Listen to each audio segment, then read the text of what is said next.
There's one power, invisible, and you see it everywhere and every day. One power, indescribable, and you speak of it with every word you say. Mysterious until you know the truth. As simple as the love inside of you. Call it God, call it Spirit, call it Jesus, call it Lord, call it Buddha, Baha'u'llah, angels' wings or heaven's door. But whatever name you give it, it's all one power, can't you see? It's the power of the love in you and me. One power, one power. Welcome. It is Sunday, March 10th, 2024. This is the Center for Spiritual Living Midtown. Thanks to COVID, we have become the Midtown of the world. And we welcome people from all over the world via Zoom, Facebook, YouTube, podcast, and several other channels. We're glad that you're here and joining us for this morning's service.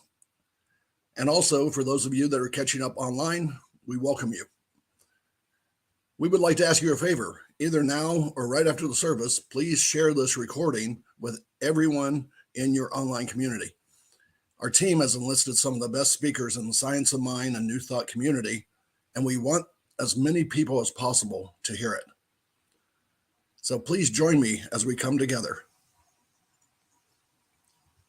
Such is the nature of God that all it asks and all it wants is the opportunity to appear, to manifest, to create. You are that opportunity, and so am I. Whoever you are, wherever your path, whatever path brought you here, please know that you are welcome and you are celebrated in our community. You know, we know who you are.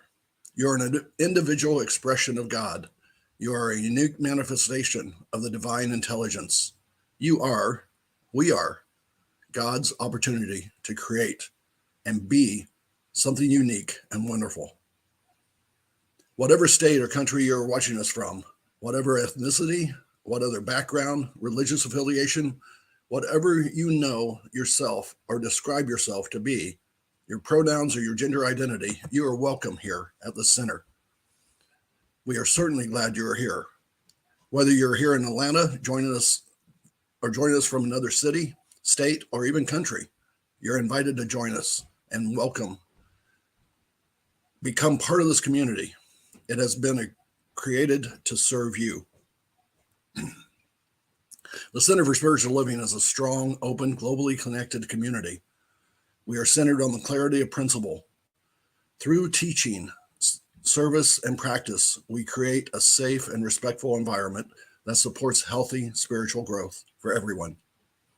For a better understanding of who we are and what we teach, listen now to our Declaration of Principles as written by our founder, Dr. Ernest Holmes, and read by the members of this congregation.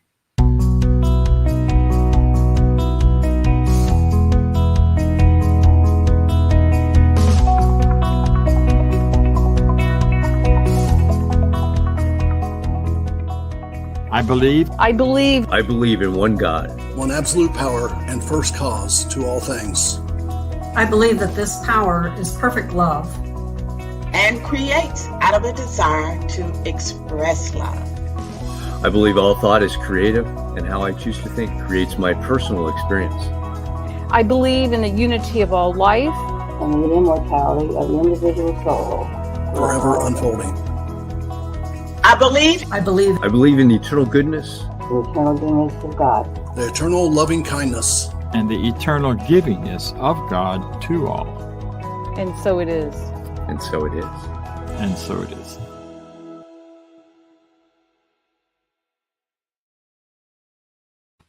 And so it is. You can find the full declaration written by Ernest Holmes on our website, cslmidtown.org. A practitioner is someone who demonstrated the ability to use spiritual practice and spiritual laws to bring about great changes in their own lives. They have also proven that they can guide others to bring out positive changes in their lives. They are trained and licensed by the Centers for Spiritual Living out of Boulder, Colorado, and they are available to you to provide spiritual guidance and support. You can contact any of the practitioners through our website, cslmidtown.org, or by sending an email to info@cslmidtown.org. I am Lee Huffman, and I have the honor of serving as the president for CSL Midtown Board of Trustees. And more importantly, I'm a licensed practitioner of religious science. Today, I have the opportunity to serve as your practitioner and share some thoughts as well. Our founder, Ernest Holmes, wrote in the Science of Mind textbook, "Nothing is more evident than that we live in a world of constant change." That is so true. And the month of March is all about change. Just look out your window. Here in Georgia, the flowers are starting to bloom. The trees are starting to replace the leaves that they discarded over the winter. The geese are heading north, which means that I have to watch my step when I walk around my community out here. Last night, for most of us in North America, we had to move our clocks forward 1 hour into daylight savings time. But for many of us, change is difficult. Some of you watching the celebration service as a recording because you forgot to set your clocks forward 1 hour. I used to do that, but my iWatch and my iPhone change time for me. And all I have to do is reset the clocks in the kitchen. Now, I'll be 65 on March 15th, and that means changes in my insurance as I move on to Medicare. Some say that this is great. Others say it's frustrating. For me, the verdict is still out, but there are changes everywhere, every day. In my other life outside of the center, I coach business owners, and that's all about change. It is frustrating at first. Both of us get frustrated. But when we get into the groove, they start making more and more money and working fewer hours because they're making changes.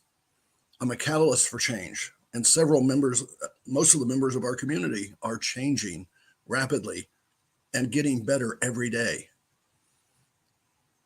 I simply love to help other people discover and transition into new paradigm, both at the center here through being a practitioner and through my work life. It's hard to change. For me, change is very hard. I know it is hard for many of you because I have served as your practitioner and you have asked me to help you through changes in your life. There are nearly 250 references in the Science of Mind textbook. Again, Ernest Holmes said, "Change your thoughts and you change your life." This is central to what we believe. As we said in our Declaration of Principles, I'm having trouble today. All thought is creative, and how I choose to think creates my personal experience. How do you choose to think? So if I choose to have good thoughts, my life will get changes in the positive. If I choose to dwell in the negative issues of the past, my life will change to become even more negative. So I choose to have good thoughts. In order to move forward into a better future, we need to let go of things, let go of people, let go of things in our past, things that no longer serve us, and people who no longer support us in our growth. It's sad, but we have to let go.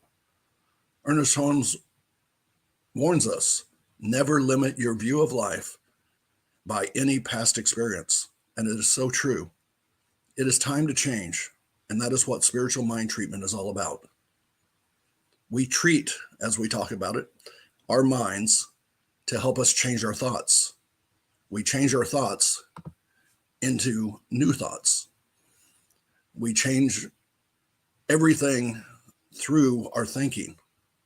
They say that things are created multiple times, first in the mind of the architect, then on the paper, then in the world.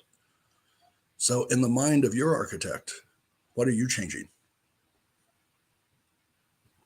We cannot let the past hold us back. We have several licensed practitioners, as I mentioned earlier, in our center, and they're here to help you. So please reach out. If you'd like to have a positive change in your life, we can help. Change is good unless we stay stuck in the past. With that in our minds and our hearts, let's go into a spiritual mind treatment. Spiritual mind treatment is simply a positive affirmation, a positive prayer, speaking to the universe, speaking to God. I'll speak this treatment in my own words because I can only treat my own mind. I can only treat my mind. If you choose to accept any part of this as your own, you can internalize these words for yourself, and it will become your thought, your treatment, your prayer to God, and God will respond as God always responds. It says, yes, and so it is. Together, through treatment, we will agree, and what we internalize, emotionalize, and think upon will manifest because we know God's response is, yes, and so it is. So let's go into a posture of mindset of prayer. You may want to set up a bit, relax your body, open up your arms and legs, put yourself into a posture of receiving. I like to sit with my hands up, my palms open, so I can receive what God has for me. I receive everything from the universe that it has to offer to me. Take a deep breath. And as you exhale, become present in this moment. Another deep breath. And exhale again. As you hear this prayer, take any part of it that resonates with you as your own. Think on those thoughts, and they will manifest for you. So know this with me, if you will. There is only one God, one creator, one source, one first cause to all things. There is only one, and today I choose to call it source because of the source of all there was, all there is, and all that will ever be. Source is everywhere and in everything because it created everything. And since source is the only thing in the beginning, it had to reach into itself and manifest everything that is here out of itself. So source is omnipresent. Source is in me. Source is in all those around me, within the sound of my voice. Source is everything that happens in me, through me, around me, to me, and especially for me. Since source is love, since source is good, everything is love, and everything is good. Since source is sacred, and everything was created out of source, everything is sacred. Today I know that my world is full of blessings. Today I am thankful for all that I have and all that I am about to receive. Today, this morning, I can imagine even more. I can imagine an amazing year ahead of us, an amazing springtime, an amazing summer, and it gets better and better for me every hour of every day. I can imagine a new year of things that are just opening up for me, and I feel it happening already this year. I know that wonderful things are coming, even if I have not asked for them specifically, because I know that God knows what is good for me. God is source, both father and mother to me. God is love, and the pure definition of love. It is a loving, giving father and mother to me. All that I desire, all that I believe, all that I can imagine in my beautiful future is coming to me because I trust in the source of all things to give it all to me. I trust in love.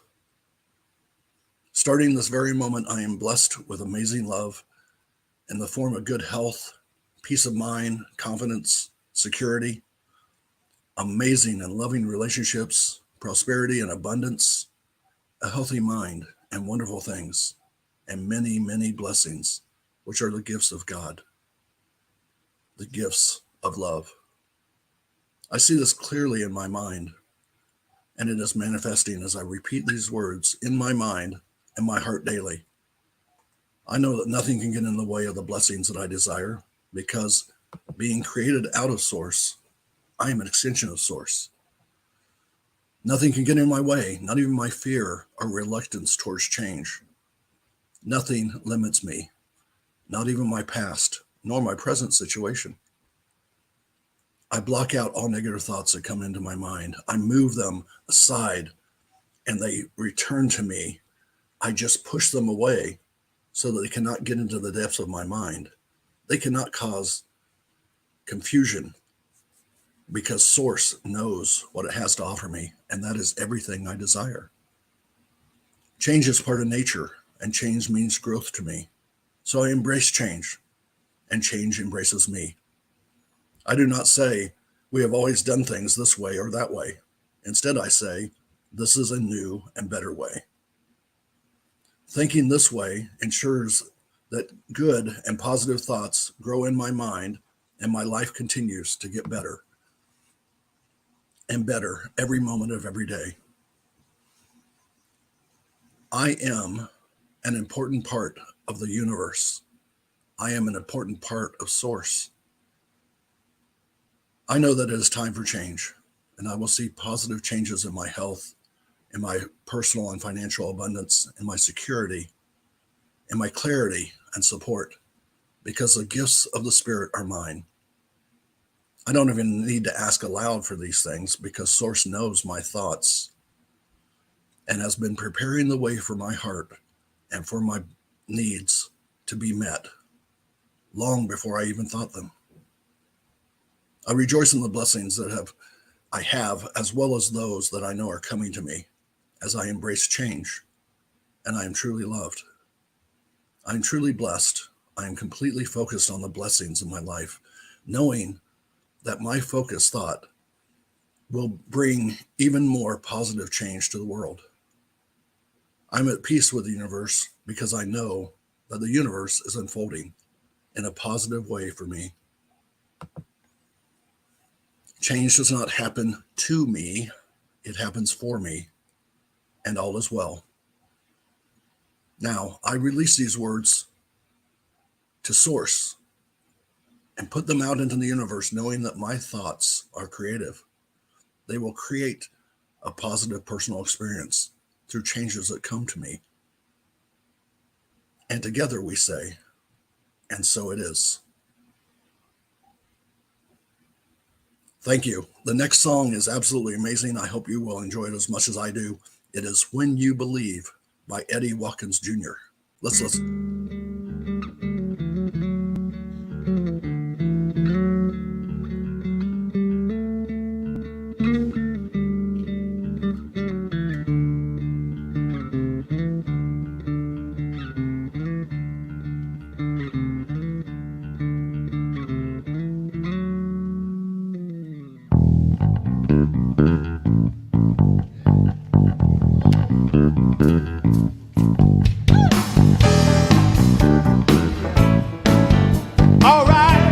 Go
miracle. We can make a miracle.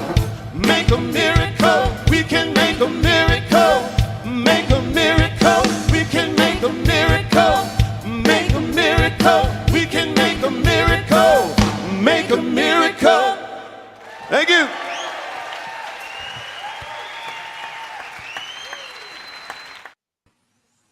Wow, that's powerful. Wow, that's really good. We can make a miracle if we just believe. The theme for Centers for Spiritual Living worldwide this year is a grand arising. The theme for this month is that's how we've never done it. It's hard to say. This week, the subject is up until now. We are pleased to welcome back Reverend James Peake as our guest speaker again today. Reverend James has been the senior minister for Centers for Spiritual Living for many years. Today, he serves as the Director of Information Technology to the Global Office in Boulder, Colorado, and to the distributed team that we have all around the world. He has a bachelor's degree in Management Information Systems from the University of Phoenix and a master's degree in Consciousness Studies from our own Holmes Institute in San Diego, California. He comes to us from the foothills of Colorado. The Colorado Rockies, where he lives, is a beautiful place. And he lives there with his son and his granddog and enjoys hiking and golfing.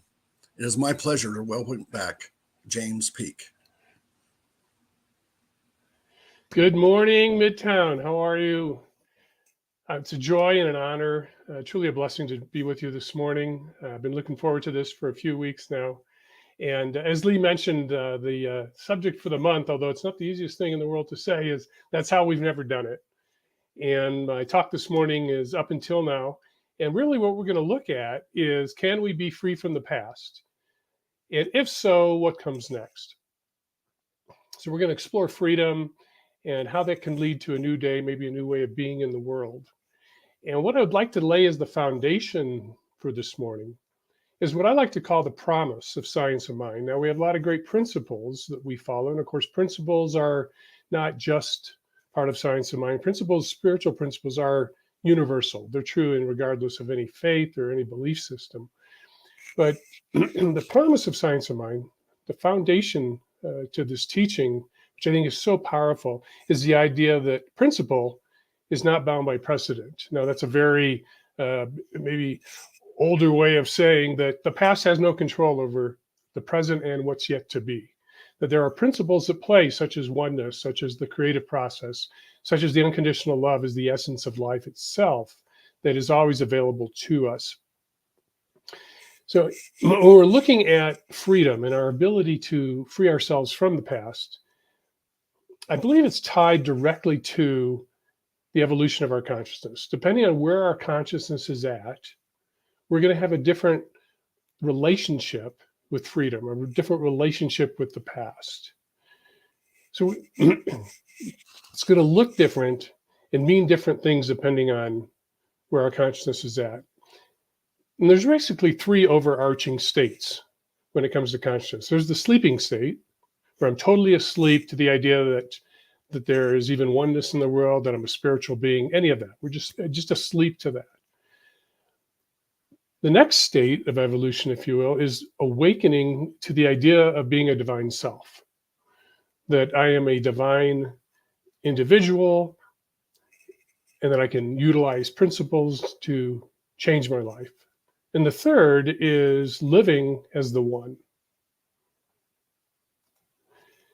And so the process of this really comes down to moving from a sleeping state to being aware that I'm a divine self, to ultimately awakening from the idea of being a self and really living as the one life, the one spirit, the one God, if you will. Now, the thing that's paramount in this process is to avoid reruns.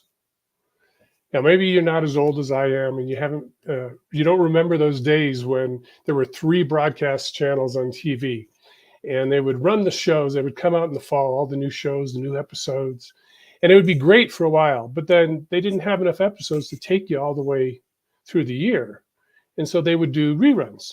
They would run their series, and then they'd start again. And so we got to watch the same shows over and over again because we only had 3 channels. We didn't have streaming in those days. So as we're moving through our states of consciousness, as we're growing, it is very important that we don't get stuck watching reruns. We don't want to be looking to repeat the past over and over again, especially if that past tends to hold us down or help us develop or assist us in developing mental blocks or false beliefs.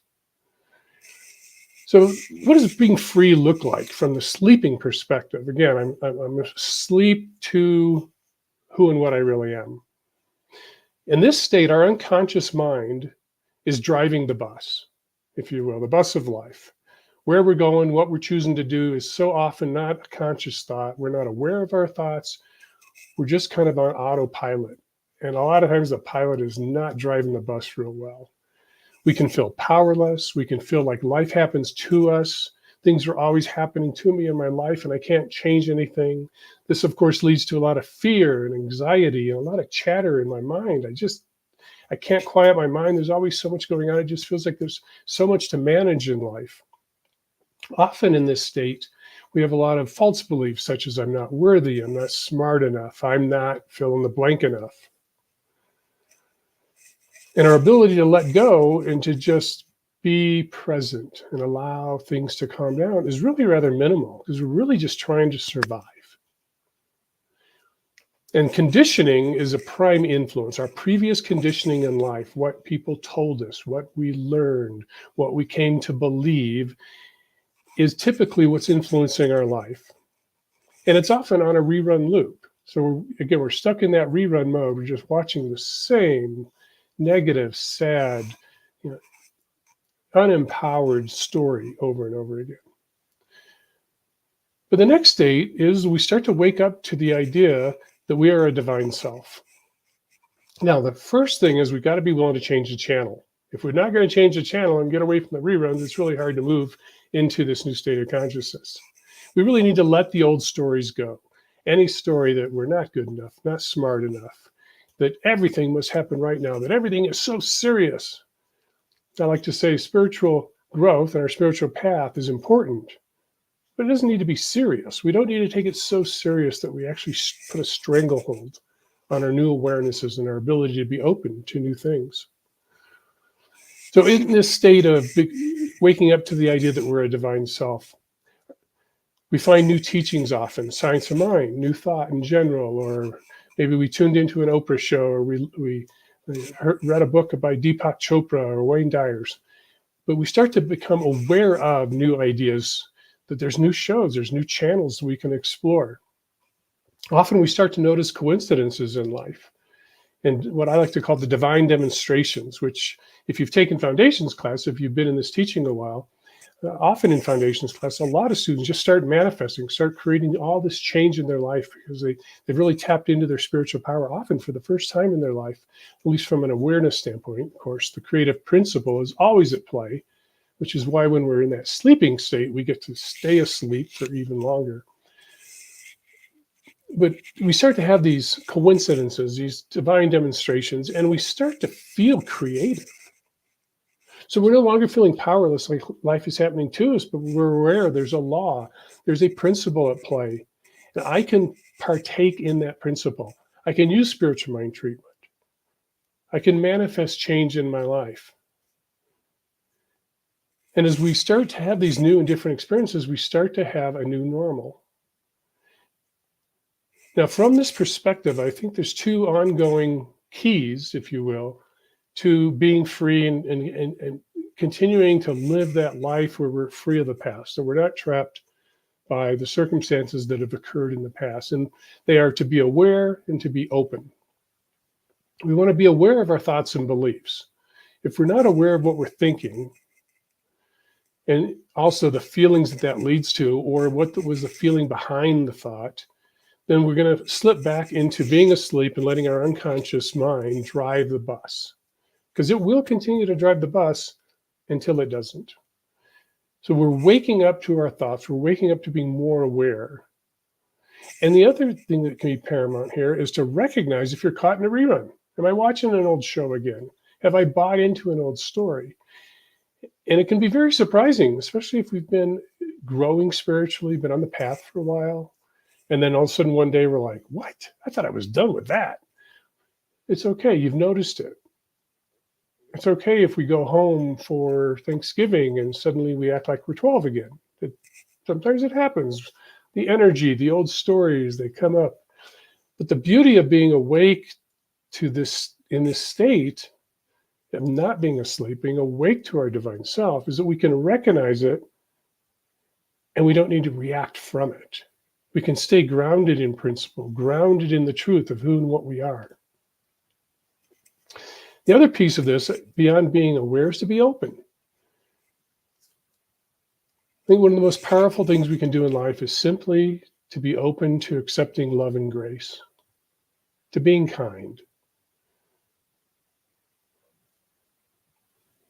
Greg Bear, who's the teacher and the author of the Real Love work, reminds folks that we're not designed as humans to be like eggs in a carton. We're really not. We're designed to be all scrambled up together. Because ultimately, if there's one life, then truly we are scrambled eggs. And so to be open to love and grace is opening to that, not only that deeper truth, but helps to remind other folks who and what they are. Also, we want to be open to change because it is constant. There's no way we can really totally resist change. Change is occurring. Now, granted, we can get very comfortable in life and, I've attained everything I want to. I'm aware I'm a spiritual being. I like my life the way it is. I don't want anything to change. And I would just offer good luck with that because you don't control the world, even if you want to. But we want to be open to change and then ultimately open to the truth. Because true suffering is arguing with life. You don't like something, that's fine. I'm not saying you have to like everything in life. But if you're arguing with the circumstance and that is outside your control, all you're going to do is create frustration for yourself, stress, anxiety. So acceptance and forgiveness become very powerful tools and ways to move in the world from this perspective. But as beautiful as being a divine self is, as beautiful it is to be spiritual and loving and kind, it's not the end game. Because there can still be within this expression of a beautiful divine self, the dream of separation, the idea that there's a me that's separate, the idea that God is still truly outside of me. Maybe I can tap into it or help it work through me, but I'm not really of the one. I'm not really living as spirit. And so that is the next evolution, the next little trick. Because the truth is we're always living as the presence, whether we realize it or not. Either oneness is true or it's not. You can't have part oneness, right?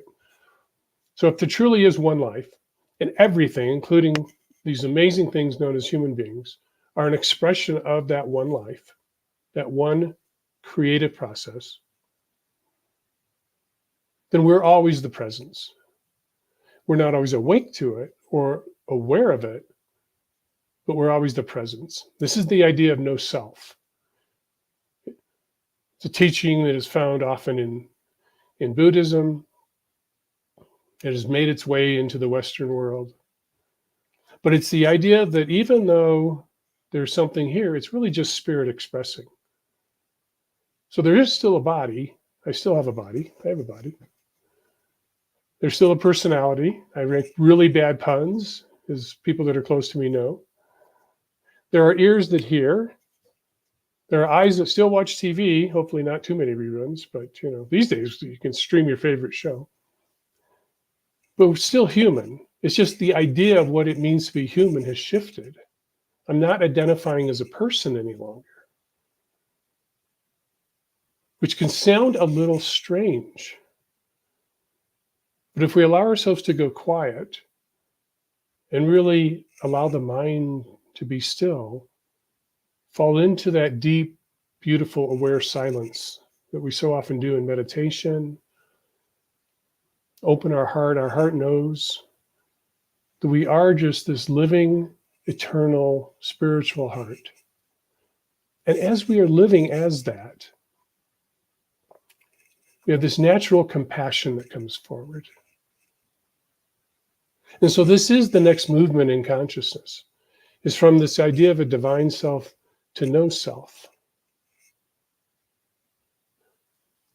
It is the never-ending story. Yeah, I know that's a movie, but not a TV show, but it's a great movie. The trick, and one of the challenges, though, with this way of being is that we can't attain it. We can't earn it. All we can really do is prepare the soil for the garden to bloom. There's a part of us, the seeker, and I'm sure we've all said it, we've all heard it. I'm seeking love, I'm seeking God, I'm seeking truth.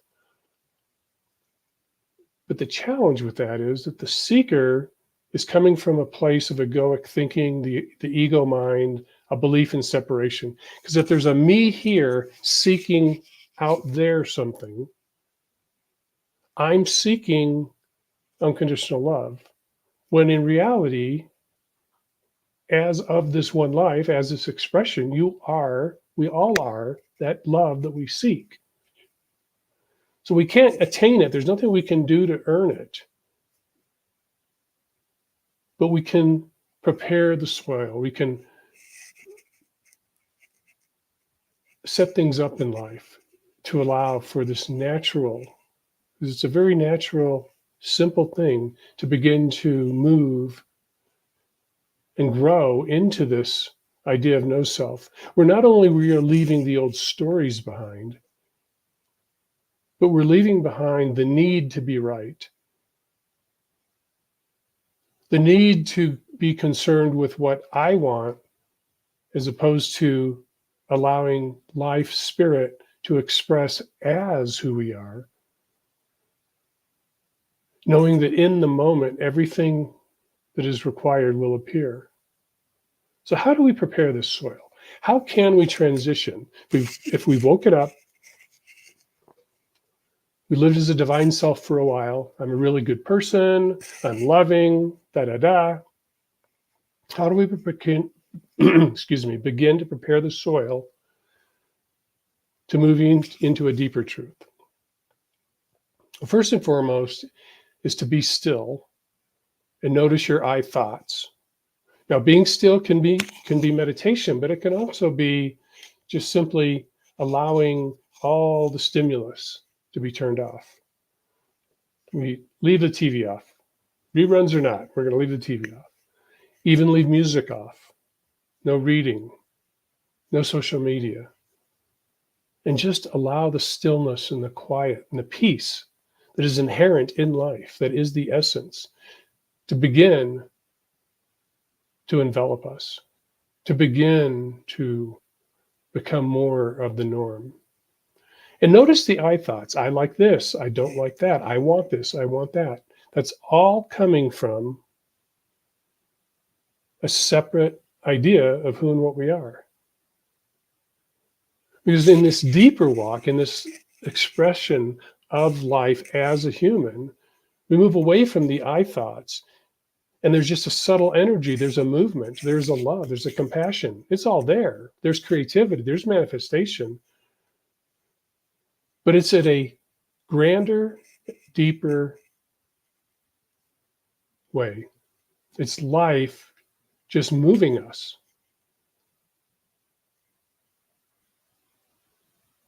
So another way to continue this process is to lose yourself. If we're moving to no self, then we want to lose the self. And it may sound really, bizarre, weird. How can I do that? Well, you've probably already done it. If you've ever been, for example, on a hike, here in the Rockies, around the foothills here, a lot of hiking, love it. But if you're out hiking in nature, doing anything in nature, maybe gardening, anything where you're just in the moment totally, you've lost the reference. You're not noticing you're hiking. You're just in the middle of it. You're just enjoying nature and going. the self, the you, the identification as a person has fallen away. When we go to the movies are a great example of this. You ever wonder why people love to go to the movies so much?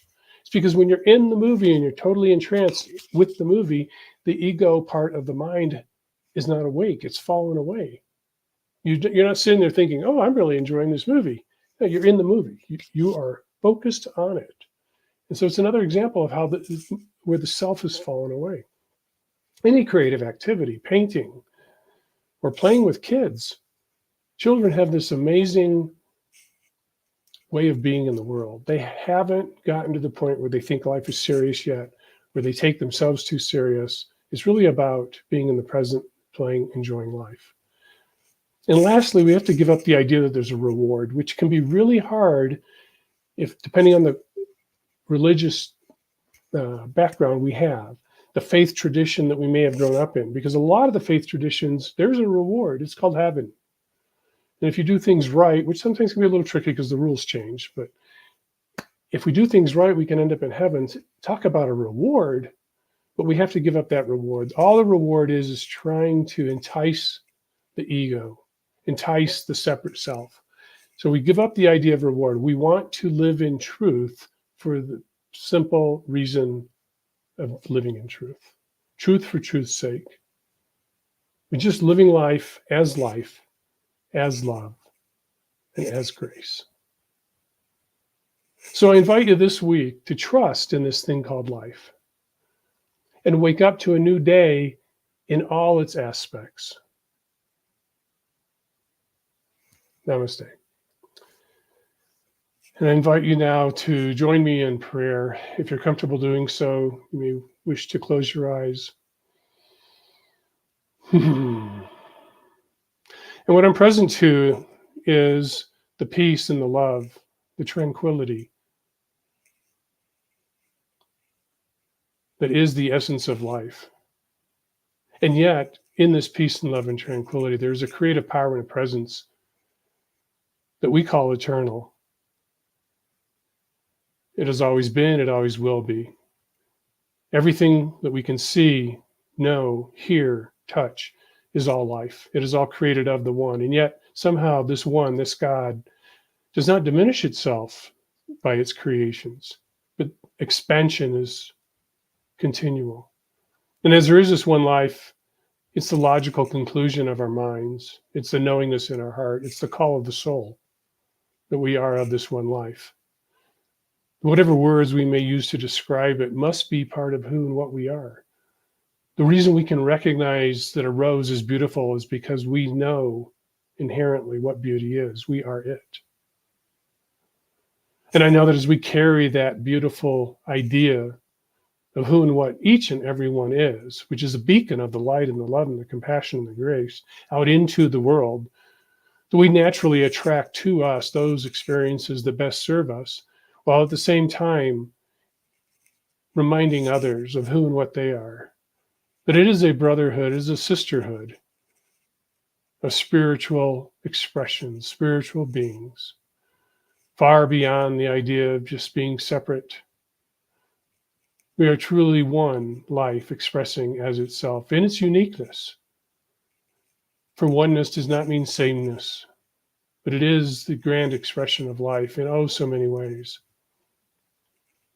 And I know that that light is eternal, that love is eternal. It is who and what we are, that we can easily and effortlessly leave the past behind as we allow this deeper, this greater expression of who and what we are to come forth, to guide, to celebrate.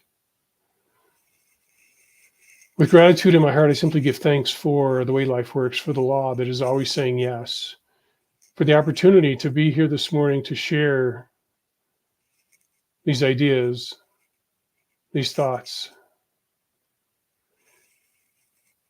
And I simply let this treatment go now into that universal law, knowing it is done. There's nothing we have done here through my words or by listening to the words to change anything about life, about God, but simply affirm the truth that is always there. And so in that understanding, we can simply let go, let it be. And we can anchor in this truth by simply saying together, and so it is. Amen. Thank you, Reverend James. What an awesome talk this morning. Bring together that unification or that oneness that we are. So it's now my turn to go into our time of prosperity. You have the opportunity to give and support us here, bringing these great speakers to you each and every week. And you can do so by going to cslmidtown.org/donate or scanning the QR code on your screen. And if you will, say with me our affirmation of prosperity. I live in a universe of abundance. As I freely and joyfully give, I join in the divine flow. And all that I share with life returns to me multiplied abundantly. And so it is. And now, back to Lee for Thank you, some... Vance. Thanks. Thanks, Vance. Thank you, Reverend Peak, for such an amazing talk today. It is very important on how we view ourselves as to what the world creates around us. For those of you that would like to talk more with Reverend Peak, you can join him for a brief discussion on Zoom right after we finish these announcements.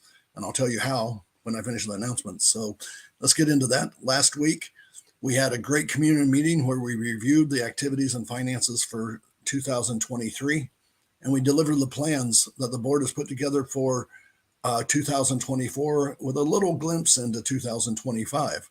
So thank you for everyone who participated in that meeting. It was really, really good, and I enjoyed it very much. One of the questions that came up in the meeting was, how much do I, as an individual, need to grow my contribution in order to help the center meet its goals and to bring on a new minister in 2025? And it's going to be about that timing, the way that things look. So it's a hard question to answer because not everyone is able to give at the same level. Some people are already giving all they can, and some are not. So if you can help the center in 3 different ways. First, if you can afford to do so, increase your giving. If you're not giving today, consider giving some. Maybe $25 to $100 per week is one way of doing it. Another is $100 to $450 per month, or even more if you can give more. The universe will take care of you. So second, invite your friends and family to join us. If you're on Facebook or YouTube, like this post and repost it so that our services are out there in front of as many people as possible. This is our best marketing channel, is the word of mouth that you use within the center, within your community. So third, and this is probably should be first for us, is to treat or pray for the center to grow and prosper as it has been doing in the last few months, so that we can remain online and move forward with our plan to bring on a senior minister as soon as possible. Treat for the members of the transition team and the selection committee, and be guided by divine wisdom so that we can make our decisions during the next 2 years together. Speaking of the selection committee, we are looking for members to become part of this team. Even though it's going to be a while before we start selecting members, we have a lot of work to do up front. And so we are still putting this criteria together, but at a minimum, you need to be a member of this center right now and have completed at least the foundations class that Reverend Peak mentioned. So consider that. We would love to have a mixture of people, practitioners, board members, and members of the community on that transition team, that selection committee. So upcoming events next week, Tuesday from 12 noon to 12:30, you can speak with the practitioner through the Zoom link, which I'll get to in just a moment. The Sunday from 10 to 10:50 a.m., you can join the adult study group for a more in-depth discussion. And it's a full discussion, again, on Zoom. And then Sunday from 11 to 12, come and join us live for our next celebration service. A person that you're going to see there, you've seen before, that's Reverend Cynthia Paulson. And she'll be continuing our focus on the month with the title for the week, Tell Me Something Good. So all of these are through Zoom or through the media that you're looking at right now. To get to the CSL Zoom line and continue the discussion with Reverend Peak and others right now, you can go to www.CSL Midtown and scroll down. I think it's just one hit down to where it says Zoom. Be sure to note the code under the word Zoom and then click on the icon and you'll be prompted for that code, and that will take you into the forum. So please join me now, and I'll let you get over there, but a closing affirmation of life. I leave this place now knowing something better than what I knew before. I go forth into the world with a heart full of love and a mind full of good sense. I look at the world in a greater way, knowing that I have within me everything I need to create the life I desire. I give thanks for this understanding, and I am grateful for the spirit of life that lives through me. And so it is.